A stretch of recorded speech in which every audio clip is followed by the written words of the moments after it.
Ted Hamm is a great journalist. Greg Gandon described him as a Jimmy Breslin type. And he is in the sense that he covered both a New York City mayoral election as well as a baseball game, like any good reporter should be able to do. I first met Ted up at the Baseball Hall of Fame, and we were up there speaking on a panel, and I was actually kind of down in the dumps. I had gone through a breakup. I was a little depressed, and I couldn't get my mind off it, but I was hanging out with Ted, and Ted just couldn't stop talking about Mamdani the whole time. This was back in May. And that, Ted was working on this book project thinking that, Mamdani had a pretty good chance of winning. And it was pretty exciting. Actually, Ted taught me how to say Mamdani's name. It took about 8 or 9 tries, but I got it. Now everyone knows how to say his name. I think this is such an interesting model of organizing that Mamdani involved with. I mean, you have the DSA, the infrastructure they built. You have big changes on the conversation about Palestine. You have huge mobilization of immigrant communities, of Latino communities, of Haitian, of Arab, a bunch of different communities. And here you have a mayoral candidate who's not just going to inspire people around the country on the left, but also overseas. I've worked a lot in Brazil, and I have a lot of friends in Brazil, and they're posting about Mamdani. I'm reading stories in Portuguese about Mamdani. I'm, getting friends, texting me from Rio saying, "Oh man, good thing he won." This is a real symbol of hope. And there was lots of symbols of hope in the last election here in Pennsylvania. We really swept in the Supreme Court. We elected a Labor Party independent candidate to the Allegheny County Council here. But unfortunately, we did go backwards here in Pennsylvania. Pittsburgh 4 years ago, we had a progressive mayor, a black progressive mayor, first black mayor of Pittsburgh. And he got race baited, the dog whistle campaign, and he lost for a lot of complex reasons. And for a while after he lost, I was feeling pretty down before I went up to Cooperstown, in part because of that. There was this narrative that the post-Black Lives Matter crowd had, that moment had come and gone, and that now people were entrenched. But what happened in New York City showed that clearly was not the case, and that people clearly were still engaging on racial justice, on labor organizing, and wanted a more progressive vision. So with that, I'll let Ted, who's a professor at St. Joseph's University, a media professor there, a writer and author, journalist. He wrote a great book, Zohran Run. And I'm going to turn it over to Ted to talk for about 15, 20 minutes, and then we'll open it up to questions and discussions. So feel free to chime in. There's a chat going on the side. Use the hand function. It's 2 over from the receiver. And, chime in. All right. Thank you, Mike. Good to be with all of you. Amos and Philip and the rest of you, the guests. The way I see Mamdani's campaign and what this current edition of the book, which I will hold up for the camera, Run, Zohran Run. It's in sync with the colors of the campaign. That it covers the primary and the aftermath of the primary. So it ends essentially at the end of July.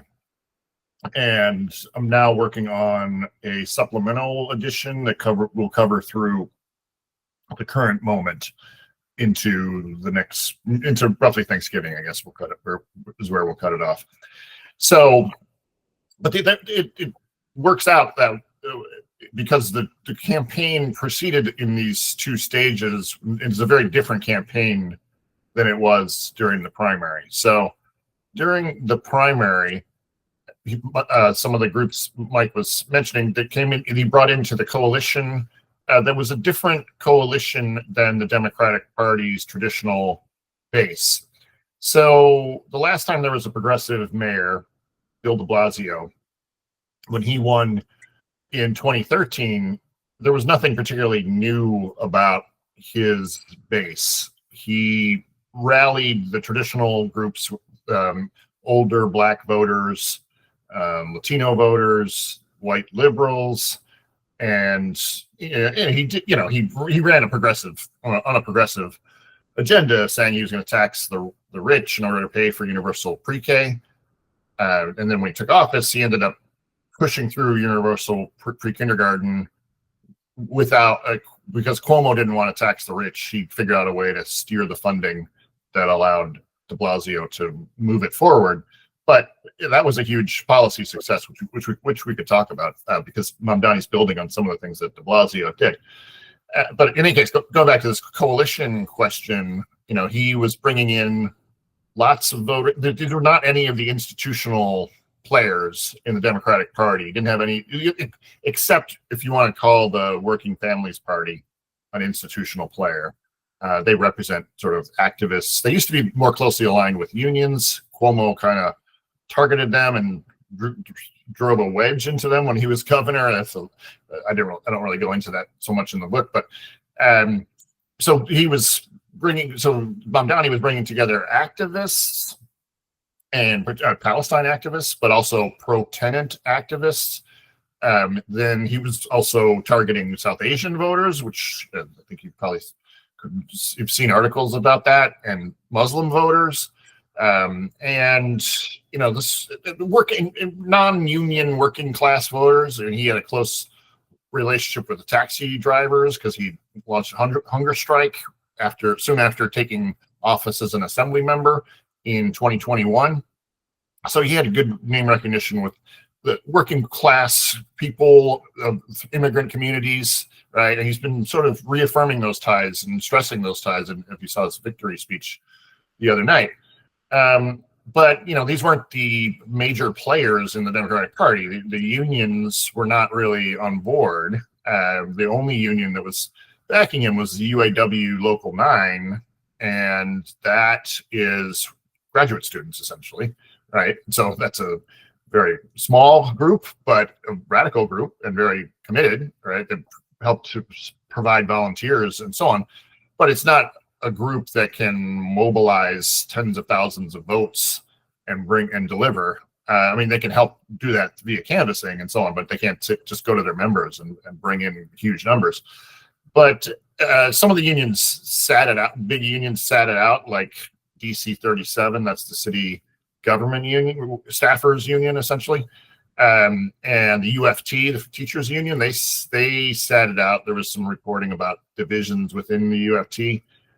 But obviously, so even though the leadership was, they weren't giving the official backing, there were plenty of rank and file that supported Mamdani. You could see that in the fact that in the campaign finance reports about who gives money, that educators were the main source of funding, or main occupation that listed for people who gave small donations to the campaign. So there's plenty of support from the rank and file, but he didn't have the leadership of the UFT on board, and didn't have the nurses union on board. There's two related. The bigger union is the 1199, which is the healthcare workers union. They weren't on board with Cuomo, but they were just sort of neutral.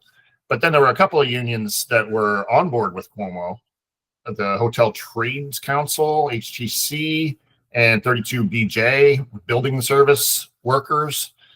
So they then switched after the primary to support Mamdani, and that was a blow to Cuomo, and is one of the reasons that he was able to prevail. I think is he got all the unions that I mentioned that sat it out, and the big ones, and then he got the ones that had supported Cuomo switched to him. So that was a big reason for a lot of the votes that he reeled in. He reeled in 500,000 more votes in the general election than he got during the primary.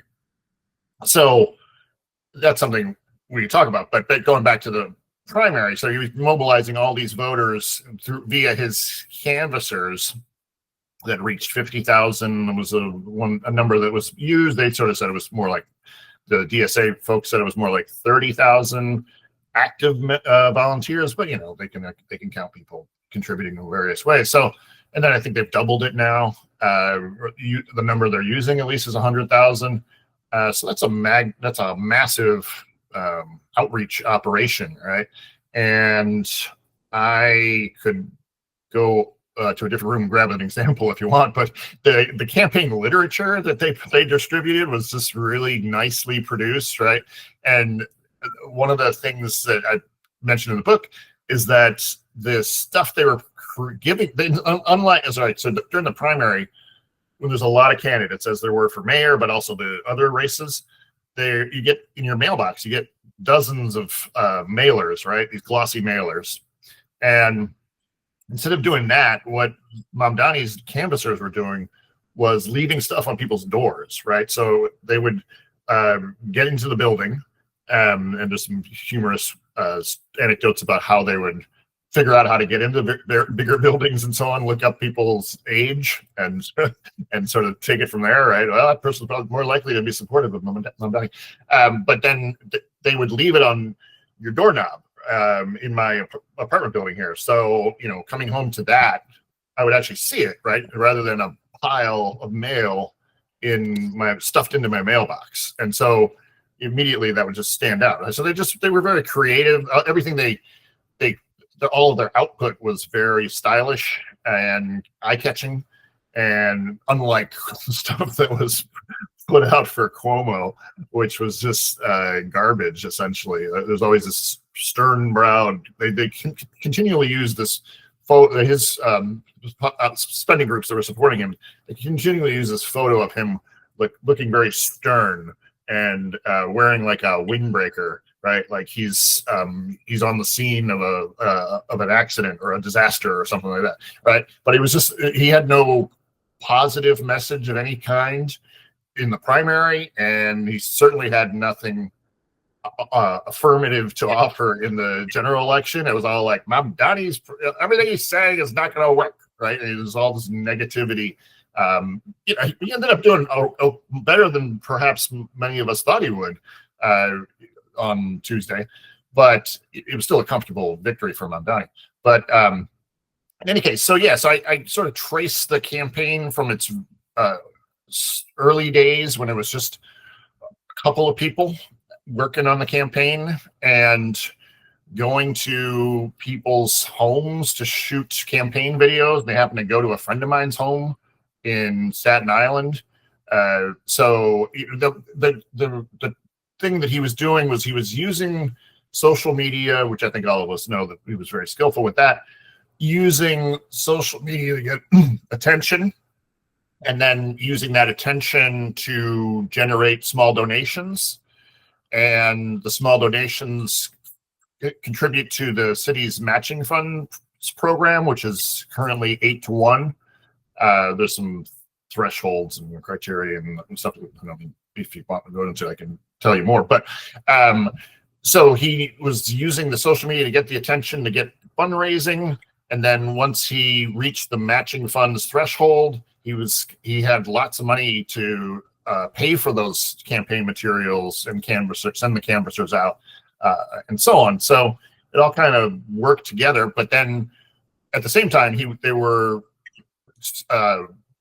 informing voters about the message, right? And so the agenda, which was just very clear, very achievable, very, very clear and memorable. That was first of all, right? So all the canvassers, it wasn't hard for them to remember: freeze the rent, fast and free buses, universal childcare, right? And there's a few other things that they would emphasize at various times, but that was the main three. Very easy for the canvassers to sell that to voters wherever they met them, at their doors or at the farmer's market or in the street, whatever. And then he had the message to offer, and so that all of that stuff sort of fused together, right? So he had a way of garnering attention. He was showing his communication skills, his charisma, and so on, and that was leading to small donations that were matched at 8-1. So even $10 is the minimum that can be counted as matching. That becomes $90, right? So all of that was amassing a vast stockpile of funding that they were able to use to distribute that message, right? And so it all kind of fused together and worked out obviously well, right? And so that's where we came in, or the publisher, Colin Robinson, or Books, we had done books previously about Bernie Sanders and his Brooklyn upbringing. That was the book I did 5 years ago. That was basically connecting Bernie to Bernie's agenda to what he knew growing up in New York City during the New Deal era. Obviously now Zohran is very clearly saying Bernie is my inspiration. That's how I got into politics and so on. So he gives a continuation of Bernie's legacy. And, you know, Bernie's not universally loved on the left these days, but he has made as left his legacy is now being carried on by Zohran, right? And so maybe the next followers of Zohran will move further to the left. Who knows? But in any case, so Colin and I, this was March when we started the book, and it was clear at that time that Zohran was doing well. He was polling in the double digits at least, and second, and he was consistently polling second. Even what Cuomo wasn't, everyone sort of knew Cuomo was going to get in the race, but he didn't officially get in the race till March 1st. And all the polling showed that Mamdani, he was second, but 30 points behind or so, 20 to 25 to 30 points behind.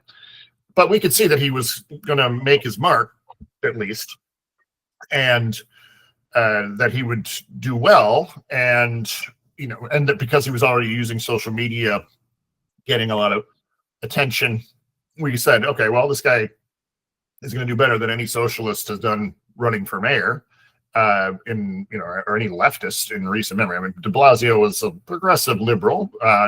He was left-ish, but he wasn't leftist, if you want to make that distinction. But in any case, so we said, all right, so Zohran, he's probably going to get 100,000. Eric Adams got about 300,000 votes in 2021 when he won the primary, and we said, okay, well, Zohran will probably get he's 100,000 votes, right? And there was an audience to say, here is what worked for Zohran, here are the obstacles he faced, and here's what's the legacies for the next campaigns that follow in his wake. And that was how we started out with the project, and then we approached the campaign and had some access to them because it was a small operation, and we got there at a good moment because I don't know, you may have seen this back in late March. He put out a statement saying, "Don't give me money. I've reached the maximum amount of donations I can take in." And how that affected my project was that he didn't need to make phone calls all night like the rest of the contenders who were trying to round up money, right? So the budget season in New York, in the legislature, is the 1st of April. It's a weird timing. I think pretty much unique to New York, but that's when they were hashing out the budget. And so he was in Albany and in meetings during the day, but then after dinner, he was back in his hotel room. And so we had a couple of Zoom calls, and I was interviewing him at that time, and obviously, now I wouldn't, I don't think I would be able to get a 5-minute interview with him. And so, right, this is, we was having to get in on the ground floor or whatever term you want to use, phrase you want to use. But so, that was obviously contributed to the book. And so it's kind of a combination of campaign. There's profile of his rise, biographical chapter, then stuff about his early work in the assembly. Winning the assembly seat was also something that it's surprising that hasn't gotten a lot of additional attention. That he ran against a progressive in Astoria, right, for assembly. So his argument was that she was too close to the party bosses in Queens, the machine. He worked he was quite committed to the camp. You may have heard various campaigns that he had worked on prior to winning the assembly seat. The more important one really was Tiffany Caban, who ran for Queens DA in 2019. She was a very radical platform, decarceral platform that got a lot of national attention and kind of blew up because it was right at the moment of the peak of criminal justice reform. And he was a very, as I said, doing a lot of outreach on her behalf. That went into overtime. They had to go to court, challenging ballots and all this stuff. She only, Melinda Katz prevailed only by 60 votes, and there's a lot of tedious court battles, and Zohran was in court watching as an observer, right, and all this stuff. So, you know, he was really kind of immersing himself in the nitty gritty of New York City politics and party politics, the machines and so on. And so he then his campaign the following year, 2020, he was up against Arvela Simotis, who's Greek, which in Astoria has traditionally been a Greek neighborhood for the last several decades. But she was pretty liberal, right? So he didn't really have a whole lot of actual issues to challenge her on. It was more just like, you didn't endorse Tiffany Caban, and you're an ally of the machine, and you know, I'm a newcomer, and I'm have a different identity, and I'm in sync with the NYC DSA. That was Astoria is their stronghold in Northwest Queens there, and along the East River. Excuse me. So, so I'm tracing his rise there, and then he gets into the assembly. He immediately becomes a pro-Palestine, a fixture at pro-Palestine protests sponsored by Jewish Voice for Peace. And he's already outside of Chuck Schumer's home in the spring of 2021. Chuck Schumer lives right on Grand Army Plaza, which is in the center of Brooklyn, right? And so it's also a place where there's often protests. And so there he is in action. And then obviously that magnifies after October 7th. And he's something I would be happy to discuss is that he and the DSA, New York City DSA, they were under attack right on the day of October 7th because of a tweet they put out inviting people to a rally the next day at Times Square. And they were seen as insensitive to Israeli civilians killed by Hamas. And they end up retracting the tweet and then issuing a sorry, not sorry statement, while the New York Post is gunning for them. I mean, they're openly saying we're gonna take out the DSA because they've gone too far, right? And they saw this. They didn't like the DSA prior to this, but they thought this was their moment. And a little over 2 years later, a little over 2 years later, the DSA has selected one of its own as the mayor. So it really is a stunning turn of events. But one of the main reasons that they withstood Zohran, not just Zohran, but the other NYC DSA elected officials were able to withstand the heavy fire. Excuse me. Was that they stuck to their principles, right? They did not cave. And Zohran for example, was saying this wasn't, we denounced the Hamas attacks, but then also said, Israel's response is an impending genocide. He was saying this outside of Chuck Schumer's home while he's getting arrested 6 days after October 7th.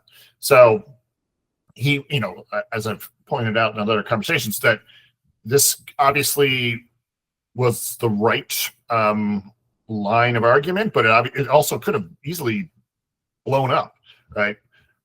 Let's just say Biden and Blinken and the company had decided they were going to put a stop to Netanyahu's actions, right? And then there would not have been a genocide, and it would have looked like these people saying it was an impending genocide were extremists. So, unfortunately, they were right. That it has become a genocide, quickly became a genocide. And, so it's not like they get a prize for saying that was going to happen, but it's just so many things could have happened differently, but they stuck to their principles, stuck to their line, and it just kind of, stayed the course.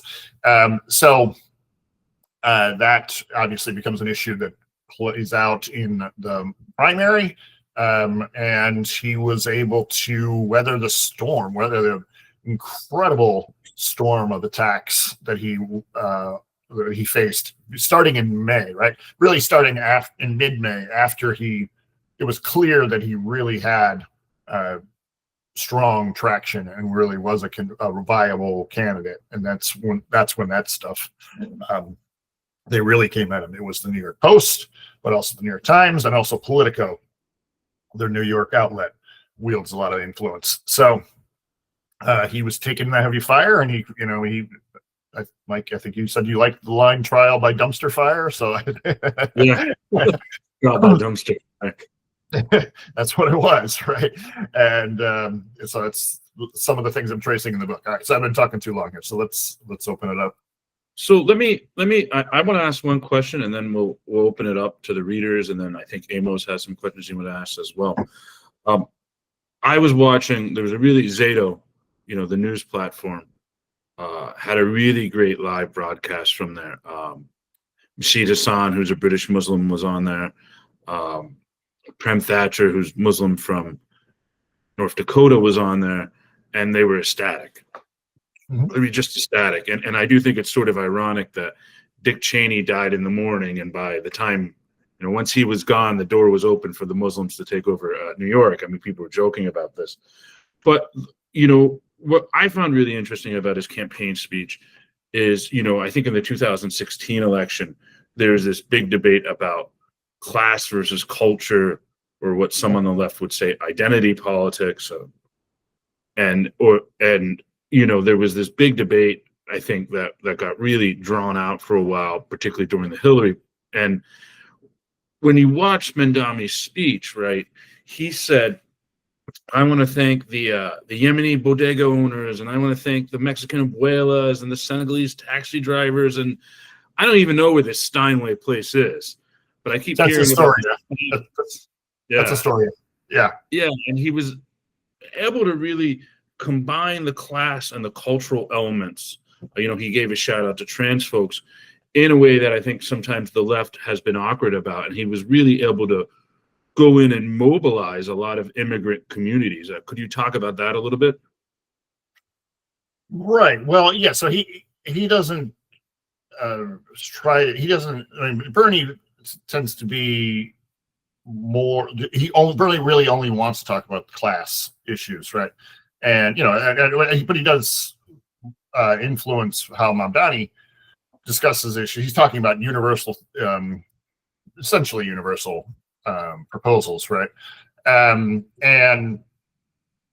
But he's not shying away from talking up identity and in defense of trans and other targeted immigrants and so on, right? So he's not making identity the first component of his agenda, but he sort of weaves it in, and I think his generation, the millennial generation, he's a millennial, that they're just at least the progressive millennials, they don't harbor bigotry towards any group, right? I mean, that's there was so much bigotry in motion during this campaign, particularly Islamophobia, but it just is totally anathema to the cohort, the massive cohort that Mamdani comes from, right? They just don't, they don't harbor that hatred by virtue of you belong to this group, therefore I hate you, right? That's just not who they are, and so he is going to happily discuss his alliances with various groups and support for various groups and so on. And one of his main allies, Jabari Brisport, state senator from Hakeem Jeffries' district in essentially North Brooklyn, Central Brooklyn,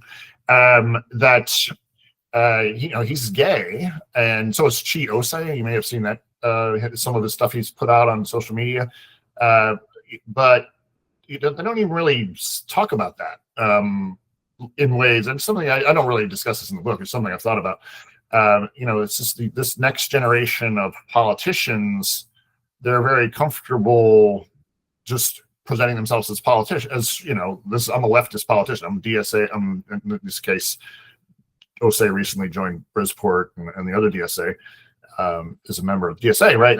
But they don't talk about being first and foremost a gay politician, LGBTQ, however you want to characterize it. They don't make that their main point of identity. They say, I'm a socialist, right? So all the stuff is changing in the way identity politics plays out in New York City and elsewhere, I would say. Let's open it up to some questions. Any folks on the call, any of the readers have some questions they want to ask? Unmute. Anyone? There we go. Michael?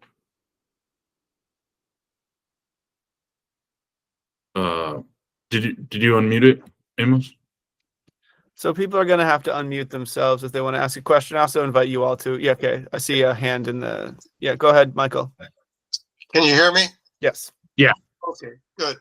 I want to go back to the beginning. DSA is an amalgam of all kinds of left tendencies. And I'm wondering about the debate that took place inside DSA about running in the Democratic Party primary, and the extent to which there was a serious division, if there was one, which factions took what kind of positions and how it all worked out that they backed him on going with the Democrats. So that's my question. Sure. So since AOC ran in 2018, it was clear that this was the path for the NYC DSA, was to run candidates in Democratic primaries, and then obviously if they won, they'd run in the general election. So the NYC DSA differs from the national DSA in its electoral strategy, and in terms of its platform, right? So that was something Cuomo was trying to link Mamdani to all of the more radical positions in the national DSA platform that were not part of Mamdani's 2025 platform, right? So the DSA, that's a kind of a long debate, but they've made their decision to work through the Democratic Party in New York, and they've found some success. And so there was opposition, but it was pretty small. It was actually the other elected officials that were skeptical of Zohran's bid for mayor, right? They were a little, and my sense of it, or that I've gathered, is that they were a little surprised that he wasn't actually in conversation with them before he was announcing that he wanted to run, right? And applying or filing, whatever the process of telling the DSA that he wanted their endorsement, and going through that process. That was October.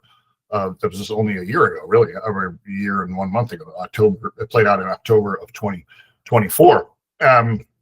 So there was, but he overwhelmingly got the support of the DSA in New York City, except for the most of the elected officials and some other dissenters. But it was pretty strong, that base of support. And then he patched things up with most of the elected officials, and some of them were quite prominent in his campaigning throughout both the primary and the general election, including the one, the city councilwoman Alexa Aviles, who is my city councilwoman here in Sunset Park.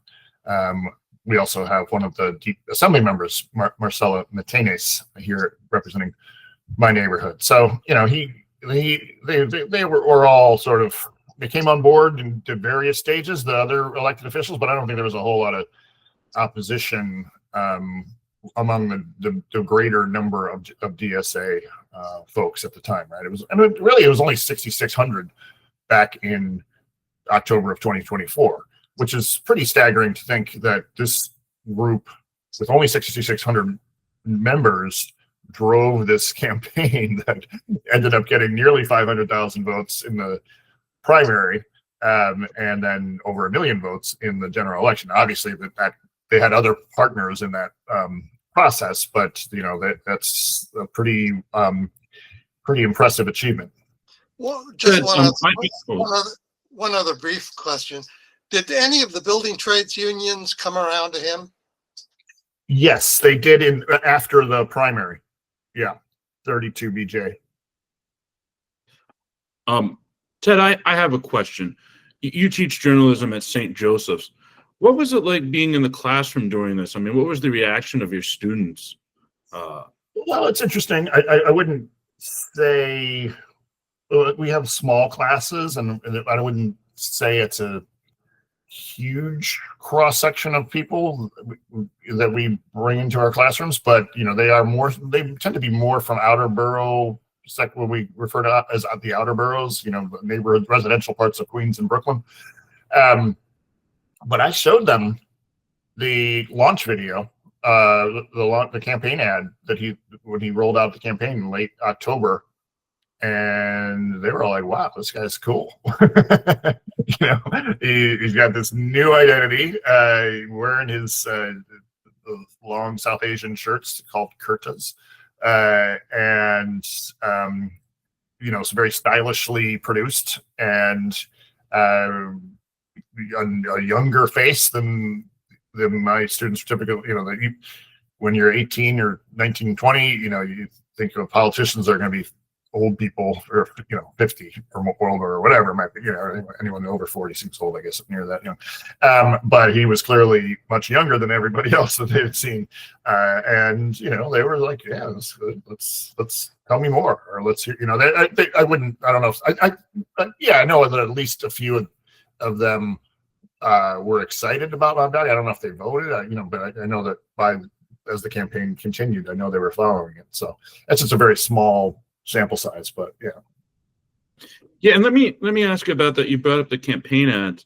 I was watching MSNBC for a little bit on election night, small doses, but the phrase they kept using over and over again was, "Oh, he's like Obama. He's got that Obama energy." And I kept hearing that phrase being floated around, that, "Oh, if he wasn't born in Uganda, he might run for president," etc. Do you think he's, obviously there hasn't been a major national politician in a long time who was this cool. Obama, obviously I criticized him a lot, but he was cool. Obama's a guy you'd want to shoot hoops with, go grab a beer with. Mamdani, I was watching these videos and I'm like, man, I want to go to the kebab house and I want to go hang out at these bodegas and do all that kind of stuff. How was he able to, sort of bring up this image of cool? I mean, he just seemed like he was made from central casting. And do you think that idea that he's the next Obama is going to inspire other candidates elsewhere? Or you're already seeing that kind of inspiration? I think we will see it. I mean, it's really hard to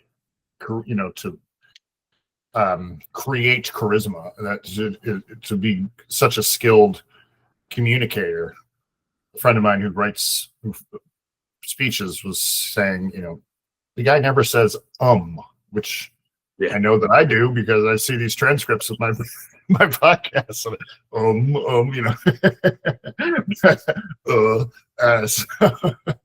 But his mother is Mira Nair, and great movie, Mississippi Masala, one of my favorites. Yeah.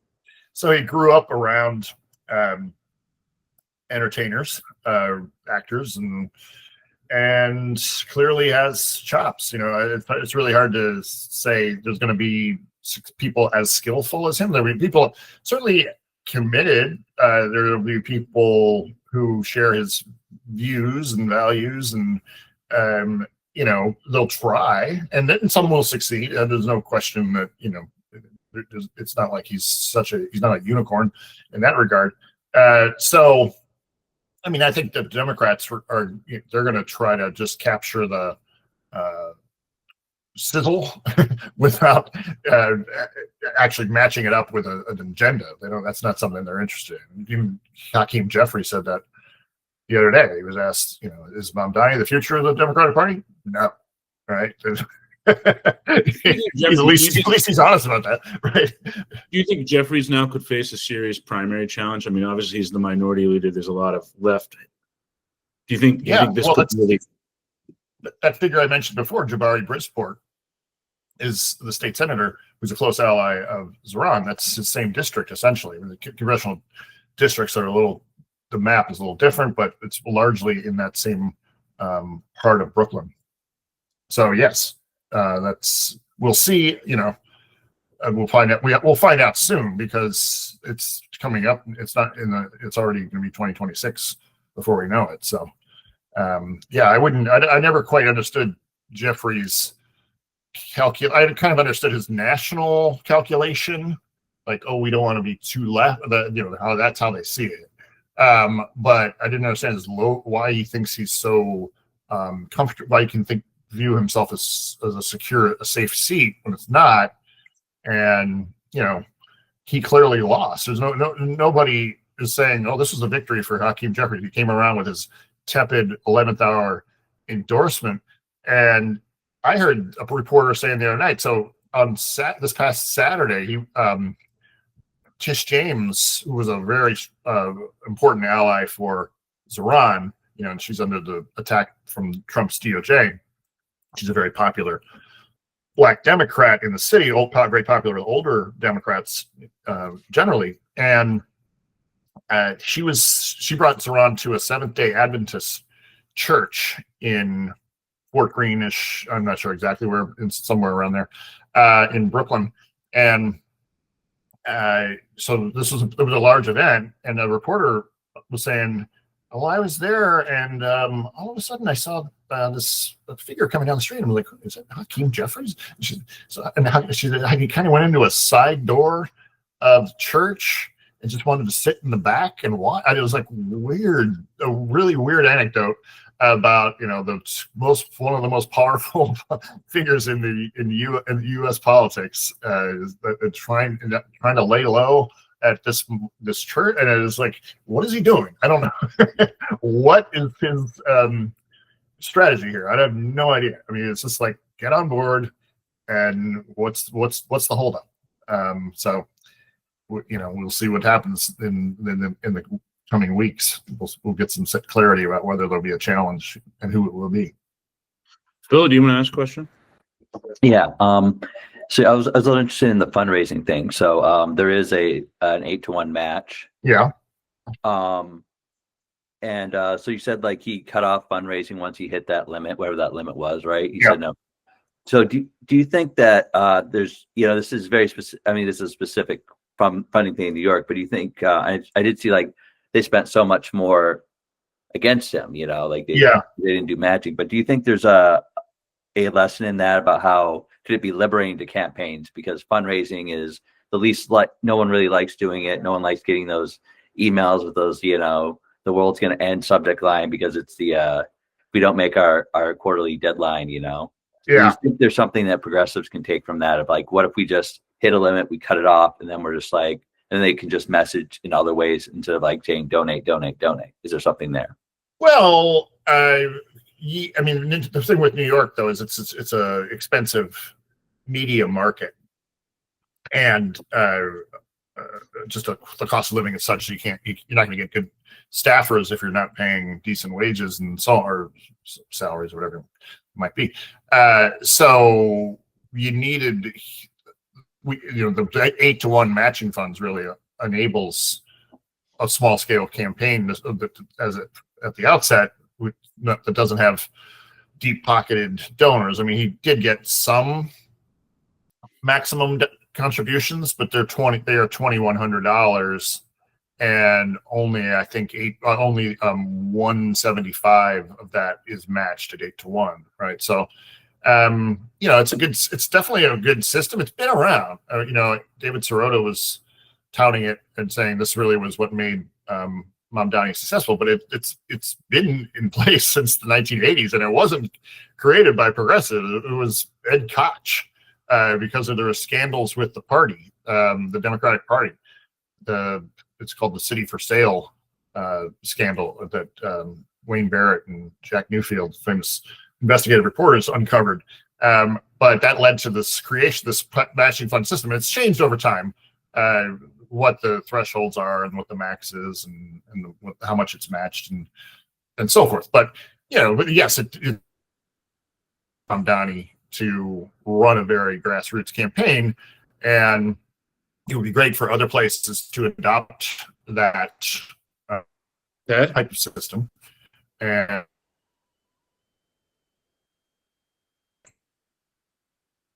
so but you don't have to, you're not beholden to any big donors getting into the race, or unless you're Michael Bloomberg, who circumvented the system when he ran 3 times by just self-financing his own campaigns.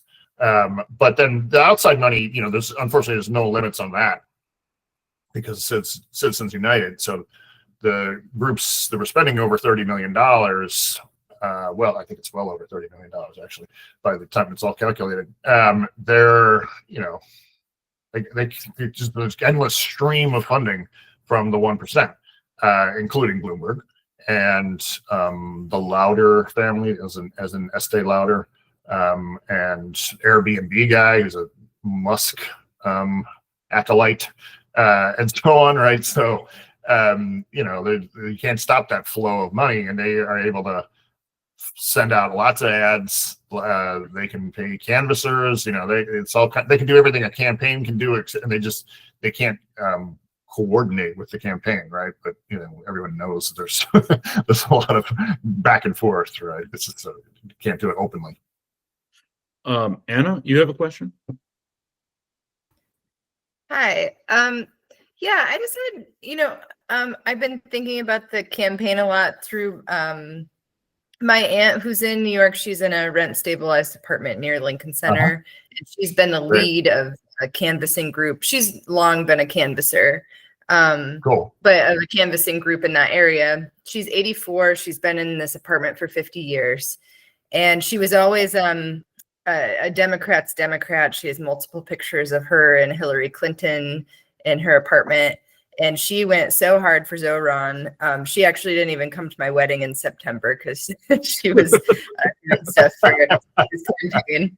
So I told her, have him send us a congratulations video, and that didn't happen, but that's fine. Anyway, I feel like there's been this, I noticed that, and then I feel like there's been this other trend of people who are pretty dedicated liberals who were had quite an attachment to establishment democratic status quo, and that seems to be getting shaken up quite a bit. I mean, clearly my aunt has her interests, or her kind of good sense here is to root for Zohran coming from a rent stabilized apartment, but I feel like there's this larger trend where liberals are starting to detach a little bit from Democrats. And I wondered if that was something that you noticed, how that kind of showed up in poll numbers, voting numbers, and things like that. It's an interesting question that, I think a lot of liberals, and maybe this is just anecdotal, but if you also look at the returns, I think there was a lot of party loyalty that came into play, right? That and I think a lot of liberals were kind of, at least in the area where my university is, St. Joseph's University, is in Clinton Hill, Fort Greene, which is a extremely liberal. I mean, it's like white liberal, wealthy white liberals and older black Democrats. So it's just like, it's always like 90% for Democrat, whatever election, right? But it overwhelmingly went for Mamdani, and I just think that a lot of the wealthy white liberals, they wanted to sort of be with the trend in that sense, right? He had the momentum, and he was the future, and they wanted to be part of that. But I think, now I haven't really developed this analysis fully yet, but I think most of the votes that Mamdani did not get from Democrats, I think most of that has to do with Israel. So there's a way to analyze it because there are three citywide elected officials in New York City: the mayor, the public advocate, Jumaane Williams, who's pretty much in sync with Mamdani, and the comptroller, who currently is Brad Lander, but Brad Lander ran for mayor, and now it's going to be Mark Levine. Mark Levine is absolutely terrible on Israel, and he got 1,400,000 votes, and Mamdani got 1,030,000 votes thus far, right? There's more votes to count. We don't know the final tallies, but you're still looking at roughly 300,000 at least difference between those two totals, right? Mark Levine's a Democrat, and so that means that there were a significant number of Democrats not voting for Mamdani, because the Republican got a significant number, 425,000. You can look at the numbers later, but yeah. So anyway, so I think that I think that most liberals who are part of the Democratic Party sort of realize that why are we going to cannibalize our party by giving it over to Cuomo on this independent line? What's the gain in that? This guy who's been a lifelong Democrat, but who just wants the office and is willing to destroy the party to help his own career. There was nothing. What was in it for them, right? Or why would they want to do that? And then you had people like Tish James, as I mentioned, and local leaders, right? So I think people outside of New York, even in New York, pay more attention to Hakeem, Chuck Schumer, and some of the other prominent figures like Dan Goldman and so on, who didn't support Mamdani, but the real local leaders actually were supporting Mamdani and rallying their voters throughout the various districts throughout the city. So, yeah, I don't think it's liberals. I mean, unless they are liberals who are stridently militantly pro-Israel that are breaking with Mamdani. Sorry, I don't know how to say your name. I feel really apologetic, and also I wanted to thank you for your many years of support of Payday. You have a question? It's Vito, W like a V. My apologies again. It's Polish pronunciation. Yeah, I worked real hard for Ben Jealous here in Maryland, and obviously he didn't have the charisma of Mamdani, but if he had won, I mean, we also don't have the party loyalty apparently that you have in New York. If he had won, he would have had a real hard time getting his agenda passed through the state legislature. So my question is, how's Mamdani going to do with the city council over there? Thanks for the question. Yeah, he should be on good. I mean, the city council is pretty liberal. There's only two DSA, Alexa Viles and Tiffany Cabano, I mentioned before, ran for that Queens DA campaign. But there's several fellow travelers, right? Shahana Hanif, for example, is from the neighboring district to Sunset Park. That's Kensington, that then includes Park Slope. So that was Brad Lander's former city council district. She's in sync with everything they advocate, right? So, and there's a handful of others like her, and then there's some that are more more like De Blasio progressives, right? So I don't think that the city council is the problem. It's more the state legislature that if he wants tax hikes, he has to go through Albany for income taxes and for corporate taxes. And but even there, the Assembly Speaker, Carl Hastie from the Bronx, he's on board with raising taxes on the wealthy or the 1%. 2% tax hike on the 1%. This is what he's calling for. And the state Senate, Andrea Stewart Cousins, the leader of the state Senate, Democratic leader from Westchester, has been supporting Mamdani, and so is Hochul, and she's a little more centrist and an ally of the elite.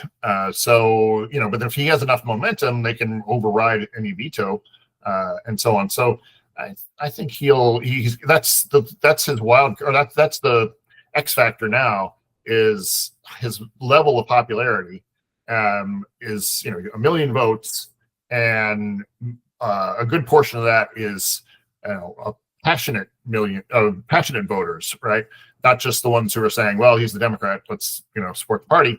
There's a few 100,000 people who likely to make life difficult for Hochul, who's also, by the way, facing re-election in 2026. So there's a lot of stuff a lot of maneuvering that's going to happen, but he has the power to mobilize his base, right? And I think something that also should be considered is, I think there's a lot of teenagers who are inspired by Mamdani, and they can't vote, but they can hit the streets, and they can make waves on social media and so on. So he's got the wind at his back.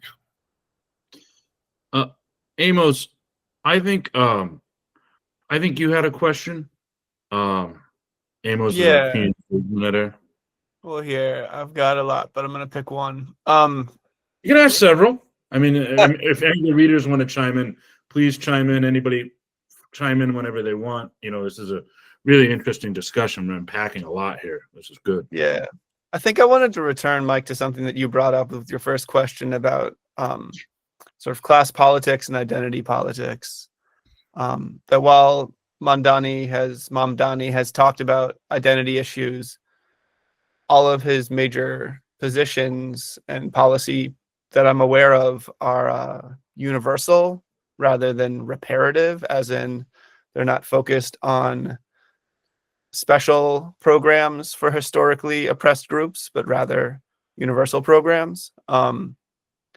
Is that an accurate understanding of his positions now and that he's taken in the past? And does that hearken some sort of move away from how Democrats and liberals have approached identitarian or identity politics in the past? Interesting framing. Sure. I mean, the question, though, my answer, I guess we have to say that the rent freeze that's the issue that I think everyone knows, has heard him say it and repeats it at his rallies and stuff. He's very clear that this only applies to people who are covered in rent stabilization, which is New York City's rent control program. But that's 1 million tenants, which means that covers about 2.5 million residents. So that's a large swath of people. That's more than Pittsburgh, more than the population of Pittsburgh, right? That's just, New York City is just massive. That's something that just sort of, as you look into it and see all these neighborhoods that they went to, I was like, I never heard of this. I lived in Brooklyn for 27 years. I never heard of City Line. These neighborhoods, I never, where did they come from? But so the identitarian, but the universal child care, that wouldn't be means tested, that they don't want that element of any of their programs, and they assume that rich people would probably choose private child care and so on, but they would still have access to it if they wanted to the daycare programs, and fast and free buses. That's something that most people it's more of an outer borough issue with the buses, but even in my neighborhood, people take the bus and it's really, really slow. And then the main reason it's slow is because you got to pay for the fare. And then you got somebody who's low income and they're trying to push some bills into the receptacle, and it's not, it's just taking a long time, and the line is taking a while, and whatever. So that would be something that would be open to everybody to take advantage of. I think they're going to roll it out in phases and do it in neat areas that need it more. But yeah, I would say in general that that's the framing they're looking for. And I would say also the NYC DSA was very instrumental in the creation of the agenda, and Zohran. They want to propose things that are realistic, so that they don't overpromise, right? They don't want to be politicians as usual, doing the usual thing of talking big so you can win, getting in there, and then just start doling out favors to your base so that you can get reelected and that sort of thing. That's not what they're advocating. So going back to I mentioned this briefly earlier with de Blasio and universal pre-K. That was a big deal. People said, it'll never work, right? And he put a lot of emphasis on it in his first year, and they made it happen. And parents were that was essentially childcare for a lot of parents, right? Or saving them a lot of money on childcare. So that is something they're building on, right? So there's an example of de Blasio being very progressive and establishing a precedent that Zohran can build on. Same with the rent freeze. De Blasio did that three out of his first 4 years, and so on. So, he's not that much different on these. So de Blasio is very pro-union as well, and so yeah. But anyways, I think that this is something that the Democrats should learn from. They don't even. I don't even know what they were calling for in 2024, right? And just to give you a local example, Hakeem Jeffries, his district has one of the highest numbers of residents on Social Security, on SSI, right? And this was during the inflationary spike of the Biden years. He wasn't saying anything about that, right? And the party wasn't saying anything about just boost Social Security, and you're going to get a lot of votes that way. Even if it's just purely just an instrumental proposal, it's a winner. And they just wouldn't do anything. It's ridiculous. Amos, you got more questions? I know you do. Wait, do any of the readers have any questions? I know some folks are hopping off, and we'll probably go for another 20 minutes or so. But anybody, reader? Going once, going twice. All right, Amos, you can take the floor. Yeah. I guess just I'm curious to hear you talk to what I've heard from some leftist and more radical corners. Are there concern of Mamdani drifting to the center, making concessions to Zionists, or to walk away from more abolitionist positions on policing, and I guess within that, I think there's a greater fear that of just being let down, maybe in a way, for those old enough to remember the Obama campaign, and then the very, running as a radical, governing as a centrist. And what's your sense of the potential of Mamdani drifting to the center? And what are the, I guess I could think of some of them, but it makes me want to think, talk or sort of think about the differences between how he campaigned and how he's approaching his transition team versus what happened with Obama. Mm-hmm. Well, the decision he made to reappoint the police commissioner, Jessica Tisch, that angered a lot of people in criminal justice reform advocacy circles, and myself included. She's never done anything that qualifies as progressive. She's a reactionary, right? So, but even so, he was saying we're going forward with one of his not top 3, but probably top 5 proposals. He even named it in his speech on Tuesday night.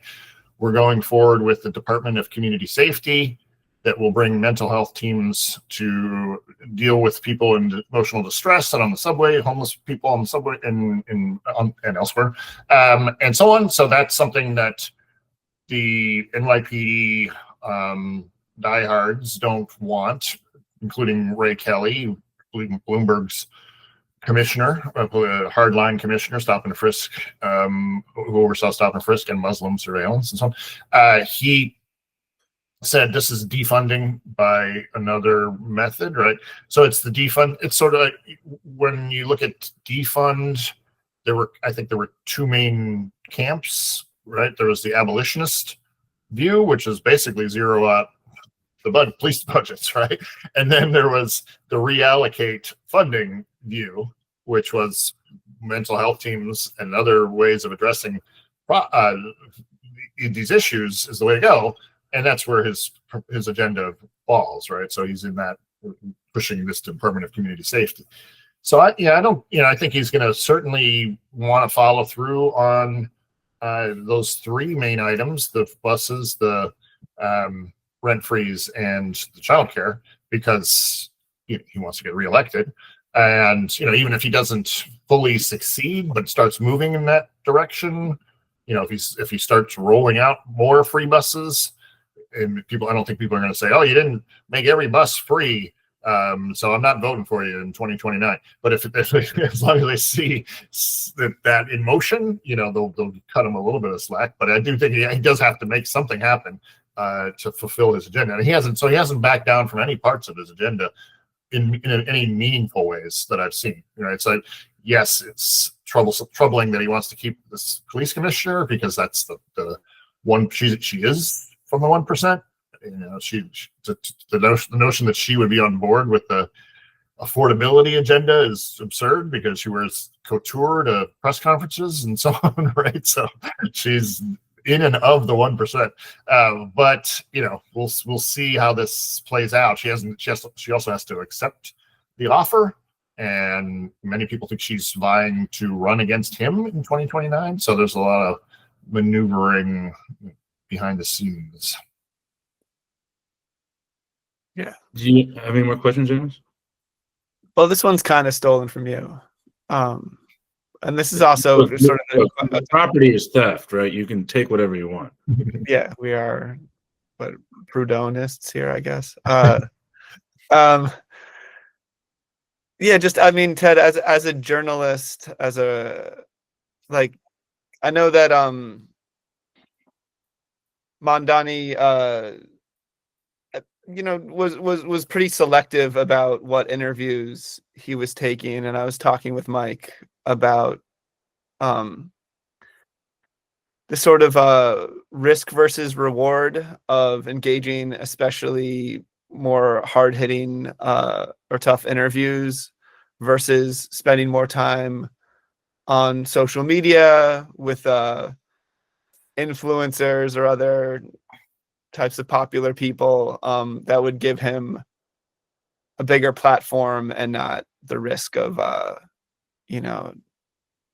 having to struggle through tricky lines of questioning. I don't know, Mike, if you've got anything else to add to that, but I guess the question is go ahead. Let me add to this, because we saw this big hoopla over the summer, last summer at the DNC, that they're inviting in all these content creators, including our good friend John Russell, Emmy winner, and they're inviting in all these content creators, and the journalists were complaining. And certainly, I've been a reporter for nearly 20 years. When I started 10 years ago, it seemed like organizations were like super eager to like just get an article out there, even if it wasn't like a small publication like in these times, because we were the gatekeepers back then. But now I think the content creation has changed the ballgame. I thought, for instance, there was this guy, I guess, who rides around in a cart with a dog, right? I spent hours, went down this rabbit hole on algorithms. Cart with a dog, and Mamdani's sitting there, and the guy with the cart with the dog, who's like a big influencer, comes up, and he's like, "Hey, man, do you need a ride?" And then he's like, "Yeah, man, I need a fucking ride," And there were just all these other, content creators where, he was eating a burrito on the subway, and he's like, "Sorry, I'm not going to apologize for that." Yeah. And I have some friends that document it, which is a great publication about immigration. Unfortunately, America Fig, who's from Queens, couldn't be here tonight. He sends his regards, and they couldn't get an interview. I mean, this is a publication, that's published in Chinese, Creole, Spanish. That is probably the top immigration publication. And I assume, just from what I gather talking with folks, is that, journalists aren't the gatekeepers anymore, particularly print journalists, because people aren't reading nearly as much. And so I think this campaign was really embracing that kind of content strategy. I mean, did many reporters complain about access? Has Mamdani said, I'm going to do a weekly press conference and just sit there for an hour or two and just take everyone's question? Because I mean, it really did seem, and some of this I get the candidates, like, how much time do you want to spend with the New York Post? How much time do you want to spend with these right-wing outlets? I mean, what was your view of their relationship with the press? Well, I would say he did so much media and such a range of media. I mean, he went on Fox News, right?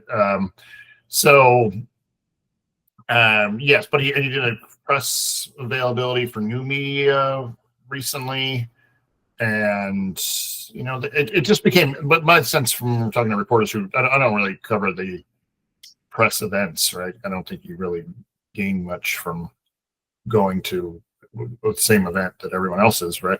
But in any case, that my sense was that they were there was a lot of rigmarole in terms of they didn't want to release information.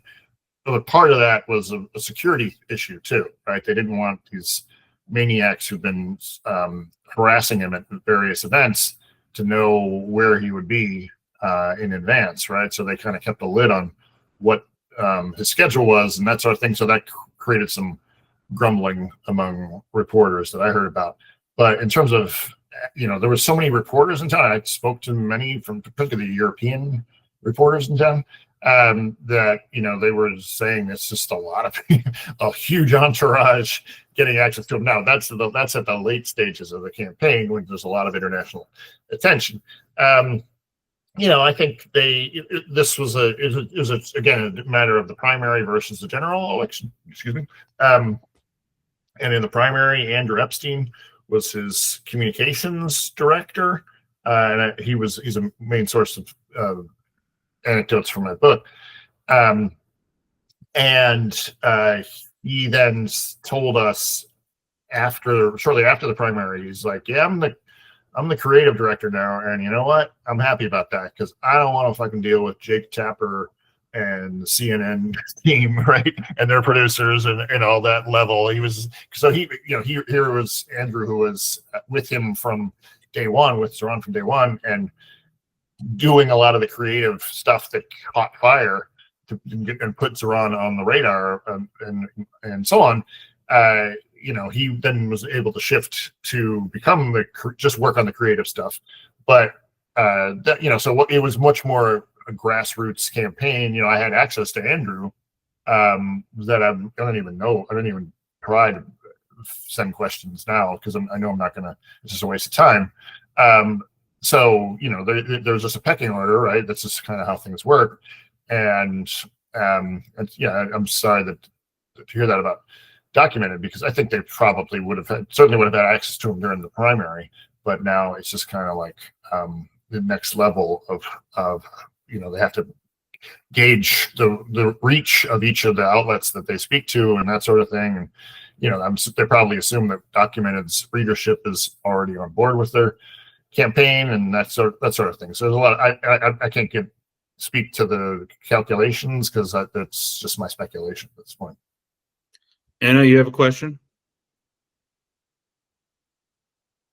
Yeah. Well, I think it might be opening up a whole can of worms if I say where I'm coming from here, but I wondered if you know like the ins and outs of the plan around bringing in mental health practitioners to do more of this work with, someone having a psychotic episode on a subway or things like that. How exactly is that going to work?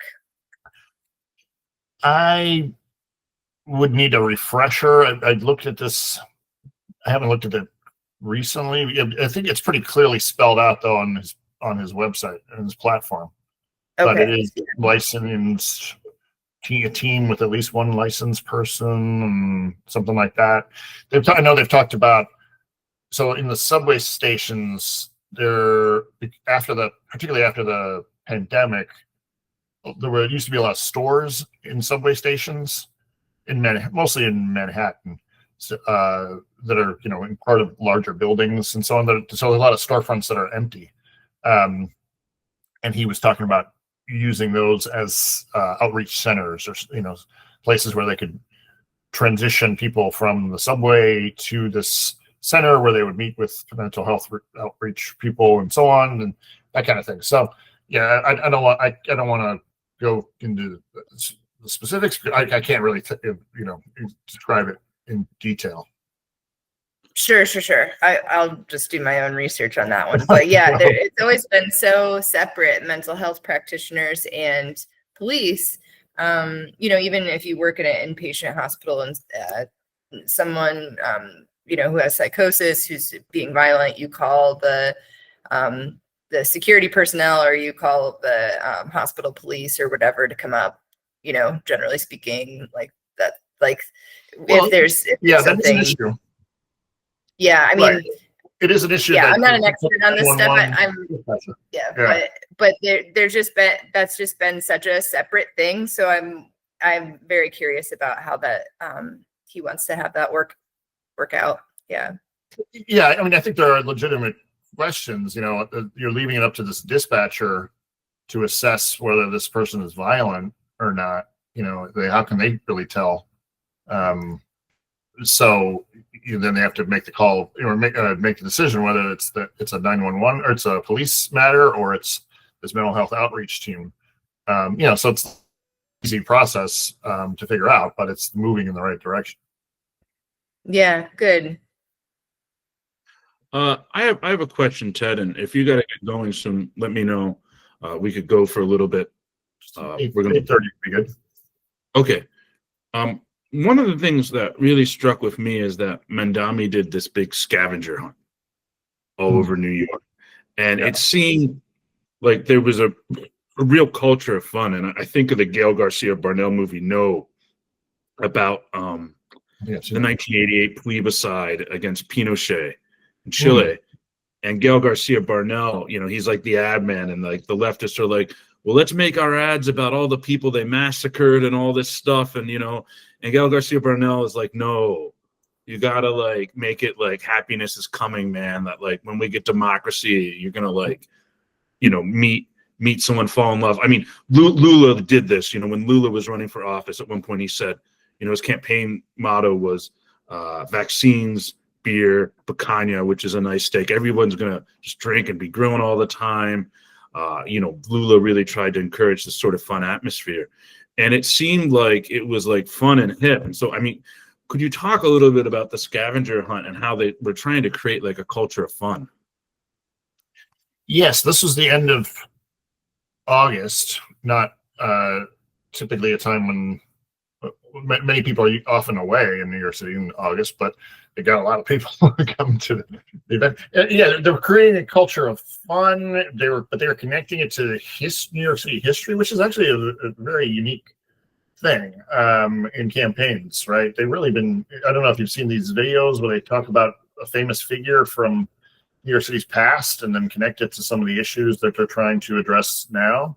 But that's been notable. So in the scavenger hunt, they were taking people to start it at Boss Tweed Tammany Hall, right, which is at Union Square. And so they were playing up corruption. Jimmy Walker, the mayor during the Depression, who famously let Tammany Hall siphon off the relief funds while he was partying, right? They went to the Jimmy Walker Park. They went to John Lindsay, who was not someone that Mamdani is more seeking to emulate. Charismatic figure in the 60s who liked people, liked to be out with people. Same with LaGuardia. LaGuardia was referenced in that. So they're really trying to create a culture of involvement, right? And sort of, I think they're going to get a lot of. Obviously they already have a lot of volunteers, but I think they'll get a lot of people willing to participate in stuff after he's in office, based on that, because they're making friends, romance, whatever, and doing something positive for the city, right? They certainly could do a lot with parks. I think that would be one of the wise moves, and it was something that LaGuardia and Robert Moses, one of the first moves they made was to renovate every park in New York City, and people loved them as a result. That's in fact Bernie. That Larry Sanders was telling me from my previous book, they built this playground in our neighborhood, and that we loved LaGuardia, right? So I think Mamdani can do stuff in for the civic good, right? And just kind of inspire people to get out there and clean up the park or whatever it might be. So yeah, I think all of these events that encourage participation are contributing to his momentum, his power, in a good way, right? It's not just using people's free time for his benefit. It's getting them involved. All right, one last question from Phil, because I know you got to run. Actually, I wanted to mention there's a question in the chat from Paul. That'd be a good one to end on. Yeah, I'll just read this. Why so much histrionics from the 1% over Mamdani's election? His proposals seem moderate. Right. Well, there was obviously a lot of drama or fireworks over Israel in the primary, and certainly in the general election as well. So I was trying to figure this out in terms of the funding that came in the last 2 weeks. I was just looking at it before we got on this call here, that even in the last day before the election, they were reeling in, whatever, six figures or no, five-figure donations, and maybe 1 6 figures from the Lauder family. Were they trying to? Did they think Cuomo was going to win, or did they want to just try to deflate his mandate? Right. So they were just trying to prop up Cuomo as best as they could, so that potentially Mamdani would land under 50%. And that still is possible because of the remaining votes that will be counted. We really won't know until around Thanksgiving, total certified results. But that's something that Post has been New York Post has been hyping, like, well, there's no mandate here. If somebody from the New York Post supported one by 9%, they were, he's got a mandate. It's all just politics. But in any case, yeah. So we'll, I think we need to know more. Here's something maybe this is a good point to end on. I think we really need to know more about how Israel functions for the power elite, right? It's because there's obviously true zealots, and Michael Bloomberg fits that category, but Bill Ackman, obviously, and Dan Loeb and many others. But there's plenty of these elite figures who are not Jewish, right? So why is John Katsimatidis, for example, the Christidis grocery store owner, why is he so on board with pro-Israel politics? Why is Rupert Murdoch so on board, and so on? So how does this really play out within that world? It's like the price of admission to the club, right? You have to be a total Israel hawk, or whatever term you want to use. So yeah, it's not something obviously not welcome in that world. I don't have access to that world, so I can't say how that actually functions, but I want to know more. Okay. Is there anything else you want to say before you go, Ted? It's been great chatting with everyone. I'm happy to follow up in any way. And Go out and buy the book. I need to finish reading it. It's on paperback now. It's so hard to read those PDFs. yeah. Yeah. Oh, yeah. So here's something that I will reveal. You can get 20% off if you go to the Or Books website and you use the coupon code SJNY20. SJNY20. Yeah. Ooh. And I'm working on the second edition. So if you buy it from the Or Books site, then they will have your email, and we're figuring out how to send it out. But it probably would be a very nominal cost for the supplemental edition. All right. Well, this has been good. I'm glad some of our readers stuck around. We'll try to do more events like this in the future. Okay. This has obviously been an interesting discussion, and I thank you for joining us, Ted. Thank you, hope Mike. folks follow you on social media, on Twitter, on Blue Sky. The sinkhole that is the sinkhole that is X. Flag Ted's post on Saber. Saber's the American All the sites. All right. Have a good evening, everyone.